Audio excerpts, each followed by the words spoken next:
Welcome to Tamil பட்டாளம். இன்னைக்கு நம்ம பார்க்க போறது திருக்குறள் தான். திருக்குறள்ல நம்மளுக்கு குரூப் 4 இருக்கட்டும், குரூப் 2ல எப்படி கேள்விகள் கேட்டிருக்காங்க, நியூ சிலபஸ் மாத்தினதுக்கு அப்புறம் கேள்விகள் எப்படி கேட்டிருக்காங்க, அதுக்கு நம்ம ஆன்சர் எப்படி பண்ண முடியும். திருக்குறள் கேள்விகள் கேட்டா அதில் நம்ம என்ன பண்ணக்கூடாது, தப்பு பண்ணக்கூடாது.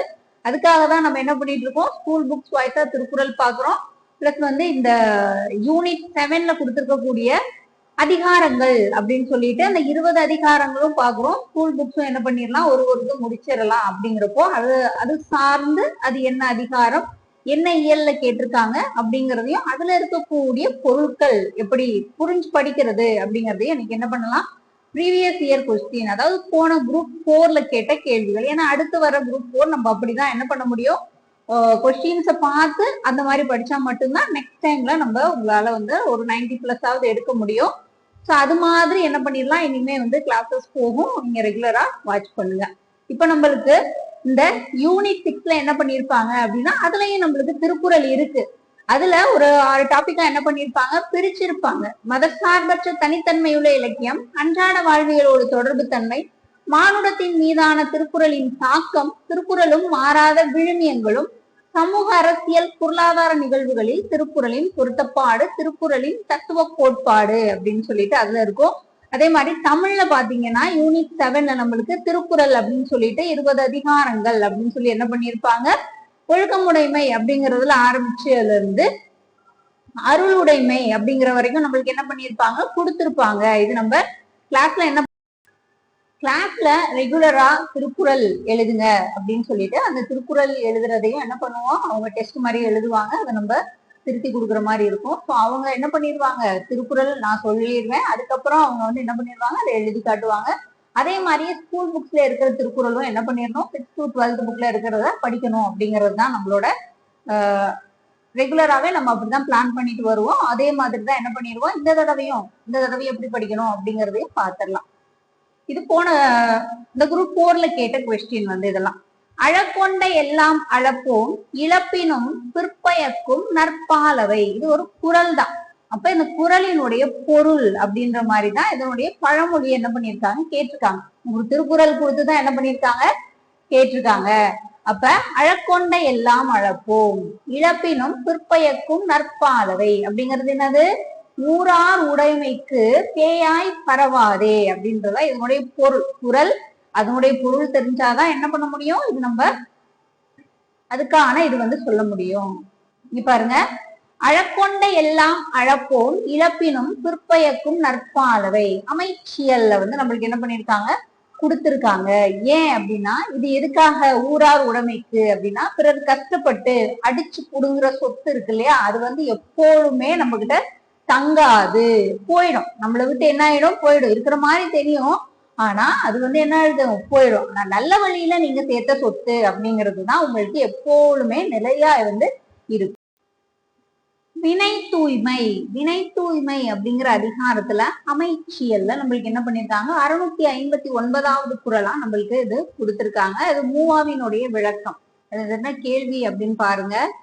இந்த குறள் கொடுத்து அதனுடைய பொருள் அப்படிங்கிறப்போ, ஊரார் உடைமைக்கு பேயாய் பரவாதே அப்படிங்கறதுதான் அதனுடைய அர்த்தம். அழிவில்லாத சிறந்த செல்வம் கல்வி அப்படின்னு சொல்லிட்டு ஒரு கூற்று. காரணம், ஒருவருக்கு அதை விடாத சிறந்த செல்வம் வேறு உண்டு அப்படின்னு சொல்லியிருக்காங்க. இது என்ன குறள், அதுக்கான பொருள் என்ன அப்படிங்கிறது தெரிஞ்சாதான் நம்மளுக்கு என்ன பண்ண முடியும், கூற்று சரியா இல்ல கூற்று தவறா, கூற்று இரண்டுமே சரியா அப்படிங்கிறது தெரியணும் இல்லையா. இப்ப கூற்று ஏ சரி, ஆர் தவறு. அழிவில்லாத சிறந்த செல்வம் கல்வி. அதை விட ஒருத்தருக்கு சிறந்த செல்வம் இருக்கா அப்படின்னு பார்த்தா என்ன ஆகாது, இல்ல, வேற செல்வம் இல்ல, கல்வி செல்வம் தான் சிறந்த செல்வம் அப்படின்னு சொல்லியிருப்பாங்க. கல்வி அப்படிங்கிற அதிகாரத்துல நம்மளுக்கு அரசியல்ல என்ன பண்ணிருப்பாங்க, இது கொடுத்திருப்பாங்க. 40வது அதிகாரத்துல வந்திருக்கும். கேடில் விழுச்செல்வம் கல்வி ஒருவருக்கு, மாடல்ல மற்றையவை அப்படின்னு சொல்றாங்க. அதாவது ஒருவருக்கு அழிவில்லாத சிறந்த செல்வம் அப்படின்னா அது கல்விதான். அந்த கல்வியை தவிர வேற பொருள் இருக்கா, செல்வம் இல்ல, வேற பொருள் வேற செல்வமோ இல்ல, கல்விதான் சிறந்த செல்வம். இல்லைன்னு சொல்லி வந்திருக்கணும், அல்ல வேறு அல்லன்னு வந்திருக்கணும், இல்லைன்னு வந்திருக்கணும். சோ அதுதான் என்னது, தவறானது.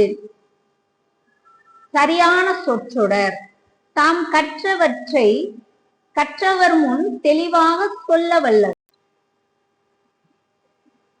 தாம் கற்றவற்றை கற்றவர் முன் தெளிவாக சொல்ல வல்லவர் அப்படின்னு சொல்லிட்டு ஒரு இது கொடுத்துருக்காங்க. யாரு அப்படிங்கிற மாதிரிதான். கற்றவருள் மிகவும் கற்றவராக மதிக்கப்படுபவர் தான் தான் கற்றதை கற்றவங்க முன்னாடி தெளிவா சொல்லக்கூடிய ஒரு ஆளா இருப்பாங்க அப்படின்னு சொல்லிட்டு நம்மளுக்கு அவை அஞ்சாமை அப்படிங்கறதுல அமைச்சியல் அதுல கொடுத்திருப்பாங்க. கற்றாருள் கற்றார் எனப்படுவர் கற்றார் முன் கற்ற செல சொல்லுவார் அப்படின்னு சொல்லிட்டு ஒரு விஷயங்கள் நம்ம இன்னொருத்தவங்க கிட்ட சொல்றோம். ஒரு கற்றவரின் முன்பு அப்படின்றப்போ நம்ம கற்றதை அவங்க கிட்ட சொல்லணும். அவங்களுக்கு சொல்லும் போது அவருடைய மனசுல அது எளிமையா பதியணும் அப்படிங்கிற மாதிரி நம்ம சொல்றோம் அப்படின்னா அவங்க என்ன நினைப்பாங்க, இவரு கற்றவர்கள்ல ஃபுல்லா அவங்களுக்கு மேல இருக்கிறவரு அப்படின்னு மதித்து சொல்லப்படுவாங்க அப்படின்றதுதான் இதுக்கான பொருள். கற்றவர்கள் முன்பு தெளிவா சொல்ல வல்லவங்க கற்றவர் முன்னாடி மதிக்கப்படுவாங்க அப்படிங்கிறது தான் என்னது இதனுடைய பொருள்.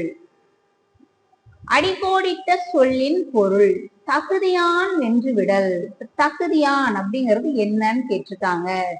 பொறுமை, தன்னுடைய பொறுமையால வென்றணும், இது பொறுமை அப்படின்னு சொல்லி கொடுத்திருப்பாங்க.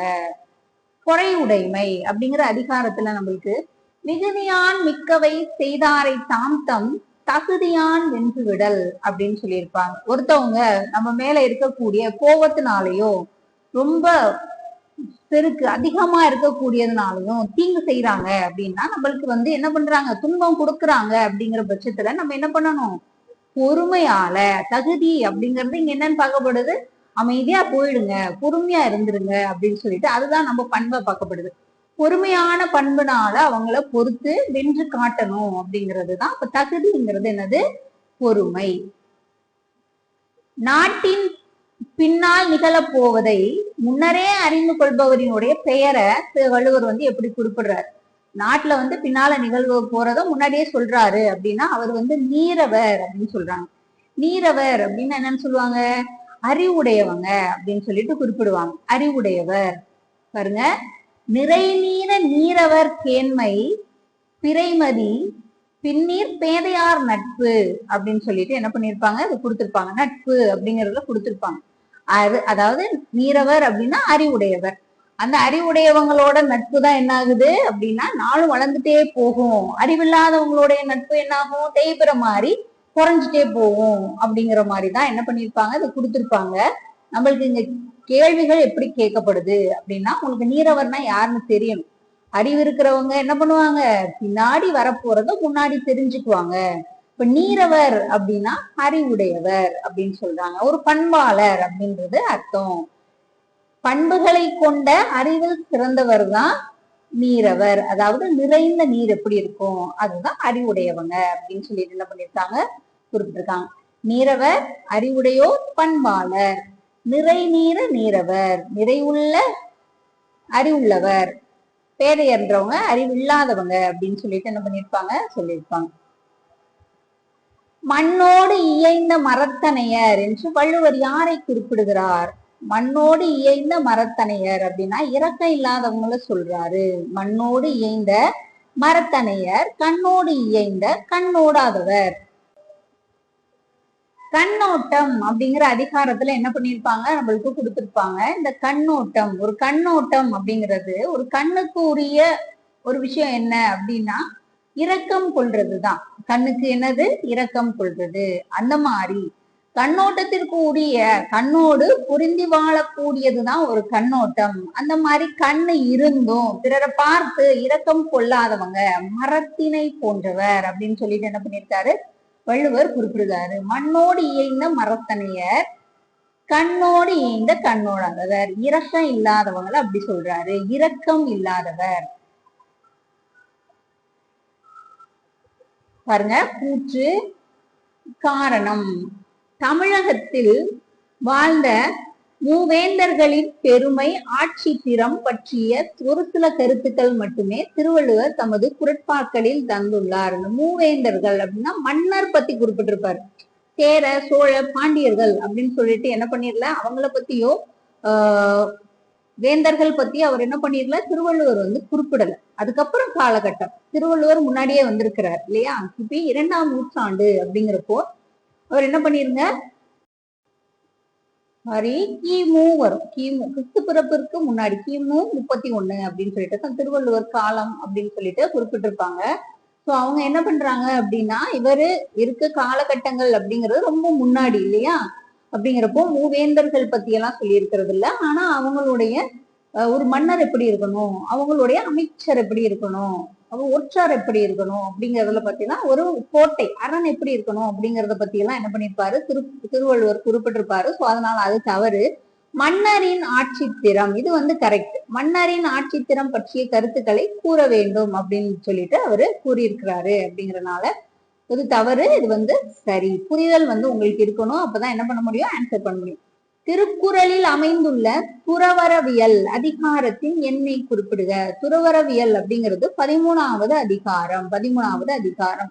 திருக்குறள் அப்படிங்கிறது 3ஆ பிரிக்கிறாங்க. அறம், பொருள், இன்பம். அதிகாரம்னு பார்த்தா அறத்துல 38, பொருள்ல 70, இன்பம்ல 25. இயல்கள் வந்து எவ்வளவு இருக்கும்? 9 இயல்கள் இருக்கும். 4 அறத்துல, பொருள்ல 3, இன்பம் அப்படின்னா 2. அறத்துப்பால்ல 4 இருக்கும். பாயிரவியல், இல்லறவியல், துறவரவியல், ஊழியல். பாயிரவியல்ல எத்தனை இருக்கு? 4 இயல்கள் இருக்கு. இல்லறவியல் 20, துறவரவியல்ல தான் என்ன பண்ணிருக்காங்க 13, ஊழியல்ல 1. அதே மாதிரி பொருட்பால்ல 3 இயல்கள் இருக்கும். அரசியல், அமைச்சியல், ஒளிபியல். அதே மாதிரி இந்த ஒளிபியலும் என்ன ஆகுது 13ன்னு வரும். அரசியல் 25, அமைச்சியல் 32, ஒளிபியல் 13. இன்பம் அப்படிங்கிறப்போ களவியல், கற்பியல். களவு 7, கற்பியல் அப்படிங்கிறது 18. திருக்குறள் அப்படின்றப்போ திருக்குறள் திருவள்ளுவர் பத்தியும் தெரிஞ்சிருக்கணும், திருக்குறள் பத்தியும் தெரிஞ்சிருக்கணும், திருக்குறள் சார்ந்த எல்லா விஷயங்களும் பிளஸ் வந்து தெரிஞ்சிருக்கணும். வெளியிலயும் இருக்கும். நம்ம தமிழ் இலக்கிய வரலாறு புத்தகத்திலையும் நம்ம என்ன பண்ணிருக்கோம், திருக்குறள் அப்படிங்கிறப்போ அதை ஃபுல்லா நம்ம கொடுத்துருக்கிறது. அதனால அதுவும் என்ன ஆயிடும் அப்படின்றப்போ உங்களுக்கு நல்லா ரிவிஷன் ஆயிடும். வள்ளுவரும் குறளும் அப்படின்னு இது வந்து ஜிஎஸ் கொஸ்டின். இப்போ 100க்கு மேல வந்தது எல்லாமே ஜிஎஸ் கொஸ்டின் தான். 100 கொஸ்டின்ஸ் வரைக்கும் பார்த்தோம் இல்லையா? அது 100க்குள்ள அப்படின்னா நம்ம தமிழ் கொஸ்டின் அப்படின்னு போயிடும். 100க்கு மேல அப்படின்னு வருது அப்படின்னா இந்த 111வது கொஸ்டின் எல்லாமே நம்மளுக்கு யூனிட் 6 கவர் ஆகுற மாதிரி என்ன பண்ணிருக்கோம், இதை வந்து எடுத்திருக்கேன். ஸோ அது உங்களுக்கு திருக்குறள் சார்ந்து என்னென்ன கேள்விகள் எப்படி கேட்கறாங்க அப்படிங்கிறதுக்காக இதை எடுத்திருக்கேன். வள்ளுவரும் குறளும் நூலின் ஆசிரியர் யாரு அப்படின்னா கி.ஆ.பெ. விஸ்வநாதன். கி.ஆ.பெ. விஸ்வநாதன் அப்படிங்கிறவரு வள்ளுவரும் குறளும் அப்படின்னு சொல்லிட்டு இது பண்ணிருப்பாங்க, நூல் வந்து எழுதியிருப்பாங்க. முத்தமிழ் காவலர் அப்படின்னு சொல்லிட்டு குறிப்பிடுறாங்க. இவரு கோவை திருவள்ளுவர் படிப்பகத்தார் ஏற்பாடு செய்த ஒரு சிறப்பு சொற்பொழிவினுடைய தொகுப்பு தான் இந்த வள்ளுவரும் குறளும் அப்படின்னு சொல்லிட்டு குறிப்பிடுறாங்க. யாரு? இந்த கோவை திருவள்ளுவர் படிப்பகத்தார் ஏற்பாடு செஞ்சிருக்காங்க. அதன் சொற்பொழிவா இந்த புக் வந்து வெளியிட்டு இருக்கிறாரு. வள்ளுவரும் குறளும் அப்படிங்கிறது கி.ஆ.பெ. விஸ்வநாதம் அவங்களுடைய நூலு புக்கு வந்து வெளியிட்டிருப்பாங்க. திருவள்ளுவர் உருவத்தினை முதலில் ஓவியமாக வரைந்தவர். ஓவியமா வரைஞ்சவர் யாரு அப்படின்னா வேணுகோபால் சர்மா. வேணுகோபால் சர்மா திருவள்ளுவரோட உருவத்தை ஃபர்ஸ்ட் ஓவியமா வரைஞ்சவரு அப்படின்னா கே.ஆர். வேணுகோபால் சர்மா. இந்த வேணுகோபால் சர்மா அவங்களால வரையப்பட்ட ஓவியம் தான் தமிழக அரசாலையும் மக்களாலையும் அங்கீகரிக்கப்பட்ட ஒரு அதிகாரப்பூர்வமான ஓவியம்.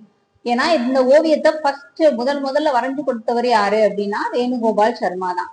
இந்த அங்கீகாரம் வந்து இவரது ஓவியம் எங்க இருக்கு அப்படின்னா சட்டசபையில இடம்பெற்றிருக்கு. ஏன்னா இது தமிழக மக்களால் பரவலாக அதிகாரப்பூர்வமாக ஏற்றுக்கொள்ளப்பட்டதுதான் என்னது வேணுகோபால் சர்மாவுடைய அந்த திருவள்ளுவர் புகைப்படம். மனத்தோடு வாய்மை மொழியின் தவத்தோடு தானம் செய்வாரின் தலை. மனத்தோடு வாய்மை மொழியின் தவத்தோடு தானம் செய்வாரின் தலை அப்படின்னு சொல்லியிருக்காங்க. வாய்மை பேசுறவங்க, தானம், தவம் இவங்களெல்லாம் விட சிறந்தவங்க யாரு? வாய்மை பேசுறவங்க. அந்த வாய்மையே பேசினாலும் தானம் தவம் செய்யறவங்க தான் சிறந்தவங்க அப்படி சொல்லிட்டு 2 கூற்று கொடுத்திருக்காங்க. நல்லா நம்மளுக்கு என்ன பண்ணிருக்கணும், இந்த குறள் தெரியணும். இந்த குறள் தெரிஞ்சாதான் நம்ம ஸ்டேட்மெண்ட் வந்து கரெக்ட் பண்ண முடியும். இதுல ஃபர்ஸ்ட் மட்டும்தான் கரெக்ட், 1 மட்டும்தான் என்னது சரி. மனத்தோடு வாய்மை மொழியின் தவத்தோடு தானம் செய்வாரின் தலை அப்படின்னு சொல்லியிருக்காங்க. ஒருத்தவங்க அவங்க மனத்தோடு பொருந்த உண்மை பேசுவாங்கன்னா அவங்கதான் தவம் செய்யறவங்களை காட்டிலும் தானம் செய்யறவங்களை காட்டிலும் சிறந்தவங்க. அதுதான் இதனுடைய பொருள். அப்ப வாய்மையே பேசினாலும் தானம் தவம் செய்யறவங்களை விட வாய்மை பேசுறவங்க தான் சிறந்தவங்க அப்படின்னு வரணும். இவங்க 2 பேரும் சிறந்தவங்க அப்படிங்கறது செகண்ட் கூச்சுல கொடுத்திருக்காங்க. அதனால இது என்ன ஆகாது, வராது. ஒண்ணு மட்டும்தான் என்னது சரியானது அப்படின்னு சொல்லியிருக்கோம். இது போன குரூப் 4ல குரூப் 4க்கான ரிசல்ட் வந்து வெளியிட்டாங்களே அந்த குரூப் 4ல கேட்ட திருக்குறள் சார்ந்த கேள்விகள் இதெல்லாம். அதே மாதிரி நம்ம ஒரு டாபிக்கும் என்ன பண்ண போறோம், இனிமே கவர் பண்ணி அதுக்கான டீடைல் அப்படி வந்து படிப்போம். நீங்க முறையா வாட்ச் பண்ணிட்டு வாங்க லாஸ்ட் வரைக்கும், உங்களுக்கு யூஸ்ஃபுல்லா இருக்கும். நெக்ஸ்ட் அடுத்த ஒரு வீடியோல பார்க்கலாம். தேங்க்யூ.